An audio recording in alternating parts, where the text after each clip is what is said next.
আসসালামু আলাইকুম। আমন্ত্রণ জানাচ্ছি আইজি ক্রিয়েশন নিউজ আপডেটে। সঙ্গে আছি আমি ইমতিয়াজ আহমেদ। শুরুতেই সংবাদ শিরোনাম। সরকার পরিবর্তন হলে সম্পর্ক হবে বাংলাদেশ নিয়ে কেমন মন্তব্য ভারতের সেনাপ্রধানের। ছাত্রলীগের নেতাকর্মীদের তালিকা তৈরি হচ্ছে, উদ্যোগ নিচ্ছে পুলিশ। মাদারীপুরে ৩ ভাইকে হত্যার আসল রহস্য ফাঁস। এবার বিস্তারিত। বাংলাদেশে সরকার পরিবর্তন হলে ভারতের সঙ্গে ঢাকার সম্পর্কের পরিবর্তন আসতে পারে বলে মন্তব্য করেছেন ভারতীয় সেনাপ্রধান জেনারেল উপেন্দ্র দ্বিবেদী। তিনি বলেছেন, বাংলাদেশ ও ভারতের সেনাবাহিনীর মধ্যে সামরিক সম্পর্ক খুবই শক্তিশালী এবং উভয় দেশের সামরিক বাহিনী নিয়মিতভাবে নোট বিনিময় করে থাকে। এছাড়া পাকিস্তান ও চীনের সম্পর্ক নিয়ে ভারতীয় সেনাপ্রধানের মন্তব্য, উভয় দেশের মধ্যে উচ্চমাত্রার সম্পর্ক রয়েছে এবং এটা আমাদের মেনে নিতে হবে। এক প্রতিবেদনে এই তথ্য জানিয়েছে ভারতীয় সংবাদ মাধ্যম এনডিটিভি। সংবাদ মাধ্যমটি বলছে, শনিবার চীন ও পাকিস্তানের প্রতি পরোক্ষ ইঙ্গিত করে সেনাপ্রধান জেনারেল উপেন্দ্র দ্বিবেদী বলেছেন, দেশ দুটির মধ্যে উচ্চমাত্রার সম্পর্ক রয়েছে যা মেনে নিতে হবে। নয়াদিল্লিতে ইন্ডিয়া টুডে কনক্লেভে এক ইন্টারেক্টিভ অধিবেশনে চীন ও পাকিস্তানের মধ্যে নৈকট্য সম্পর্কে এক প্রশ্নের জবাবে তিনি বলেন, এর অর্থ কি? আমার মতে দুটি ফ্রন্টের হুমকি এখন বাস্তবতা। অধিবেশন চলাকালীন ভারতীয় সেনাপ্রধান ভবিষ্যতের জন্য ভারতীয় সেনাবাহিনীর প্রস্তুতি, চলমান সংঘাত থেকে শিক্ষা, বাংলাদেশের পরিস্থিতি এবং প্রকৃত নিয়ন্ত্রণ রেখা এবং নিয়ন্ত্রণ রেখা সম্পর্কে নানা প্রশ্নের জবাব দেন। তিনি বলেন, এখন আপনি যে দ্বিতীয় জিনিসটি তুলে ধরছেন তা হলো সহযোগিতা বা আমাদের পশ্চিমা প্রতিবেশী এবং বাংলাদেশের মধ্যকার সম্পর্ক। পাকিস্তান এবং বাংলাদেশের মধ্যে ক্রমবর্ধমান ঘনিষ্ঠতা সম্পর্কে জিজ্ঞেস করা হলে জেনারেল উপেন্দ্র দ্বিবেদী বলেন, যেহেতু আমি বলেছি সন্ত্রাসবাদের কেন্দ্রস্থল একটি নির্দিষ্ট দেশে, তাদের আবার আমার যে কোনো প্রতিবেশী দেশের সাথে সম্পর্ক রয়েছে, তাই আমার চিন্তিত হওয়া উচিত, কারণ যতদূর আমি জানি সন্ত্রাসবাদের বিষয়টি সেই দেশ থেকেও ব্যবহার করা হতে পারে, যা আজ আমাদের প্রধান উদ্বেগ। জেনারেল দ্বিবেদী বলেন, বাংলাদেশের ভূমিকা সম্পর্কে এখনই সিদ্ধান্ত নেওয়া আগাম ভাবনা হতে পারে। সেখানে সরকার পরিবর্তনের ফলে ভারতের সাথে বাংলাদেশের সম্পর্কের পরিবর্তন আসতে পারে। ভারতীয় এই সেনাপ্রধান বলেন, কারণ আমার মতে খুবই স্পষ্ট করেই বলবো, বাংলাদেশ ও ভারতের বর্তমান সামরিক সম্পর্ক খুবই শক্তিশালী এবং আমরা নিয়মিত নোট বিনিময় করি, যাতে যে কোনো ধরনের দ্বিধা, দ্বন্দ্ব বা সন্দেহ এড়ানো যায়।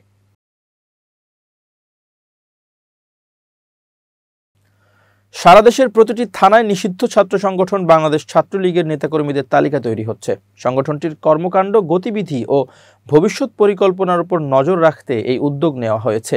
পুলিশ সদর দপ্তর বিভিন্ন জেলার পুলিশ সুপার ও থানা পর্যায়ের একাধিক পুলিশ কর্মকর্তা সূত্রে বিষয়টি জানা গেছে জানিয়ে এ বিষয়ক একটি প্রতিবেদন প্রকাশ করেছে দৈনিক আজকের পত্রিকা। সাক্ষাৎকারে পুলিশের কর্মকর্তারা বলেছেন, কোনো ধরনের হামলা, মামলা বা হয়রানি করতে নয়, বরং রাষ্ট্রের নিরাপত্তার স্বার্থে আওয়ামী লীগের ছাত্র সংগঠন নিষিদ্ধ ছাত্রলীগের নেতাকর্মীদের তথ্য উপাত্ত যাচাই বাছাই করা হচ্ছে।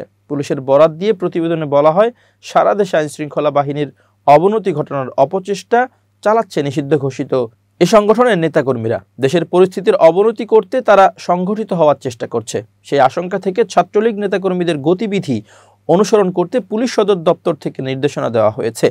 নিষিদ্ধ সংগঠন ছাত্রলীগের নেতাকর্মীদের তালিকা তৈরির অগ্রগতির সম্পর্কে জানতে চাইলে নারায়ণগঞ্জের জেলা পুলিশ সুপার প্রত্যুষ কুমার মজুমদার বলেন, নিষিদ্ধ ঘোষিত সংগঠনগুলোর নেতাকর্মীদের তালিকা তৈরি করা হয়েছে। নিষিদ্ধ এসব সংগঠনের মধ্যে ছাত্রলীগও রয়েছে। এ বিষয়ে জানতে চাইলে পুলিশের সাবেক মহাপরিদর্শক মোহাম্মদ নুরুল হুদা বলেন, রাষ্ট্রের জন্য কেউ হুমকি স্বরূপ মনে হলে পুলিশ তাদের তালিকা করবে, ব্যবস্থা নেবে। এটা খুবই স্বাভাবিক ব্যাপার। এটা নির্দিষ্ট কোনো দলের জন্য নয়, দেশের আইনে নিষিদ্ধ যে কোনো সংগঠনের জন্য এটা প্রযোজ্য।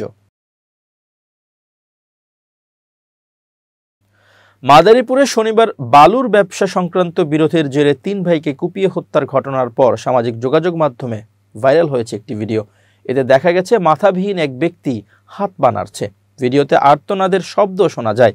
মাদারীপুরের আলোচিত হত্যাকাণ্ডের ভিডিও বলে প্রচার করা হচ্ছে একে। আন্তর্জাতিক fact checking network rumour scanner টিমের অনুসন্ধানে জানা যায়, আলোচিত ভিডিওটির সঙ্গে মাদারীপুরের আলোচিত 3 ব্যক্তি হত্যাকাণ্ডের কোনো সম্পর্ক নেই।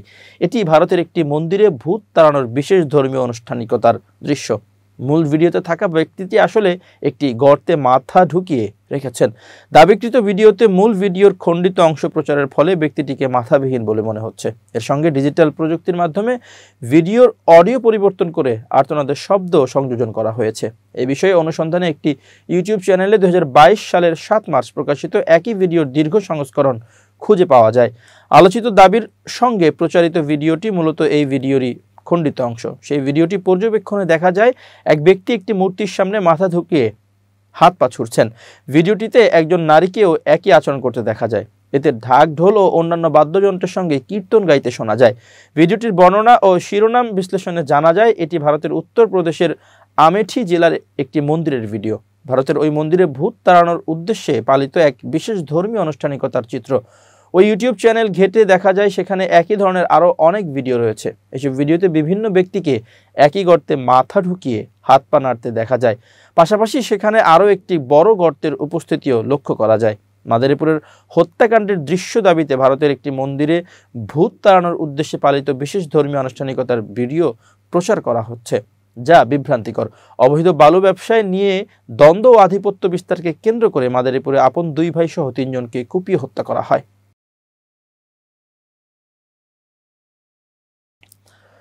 প্রিয় দর্শক, শেষ করছি আইজি ক্রিয়েশন নিউজ আপডেট। আজ এ পর্যন্তই। ভিন্ন খবর নিয়ে দেখা হবে আগামীকাল। নিজেকে আপডেট রাখতে সাবস্ক্রাইব করুন চ্যানেলটি। নিয়মিত লাইক, কমেন্ট ও শেয়ার করে ছড়িয়ে দিন সর্বত্র। সুস্থ থাকুন, নিরাপদে থাকুন। শুভেচ্ছা অগণন।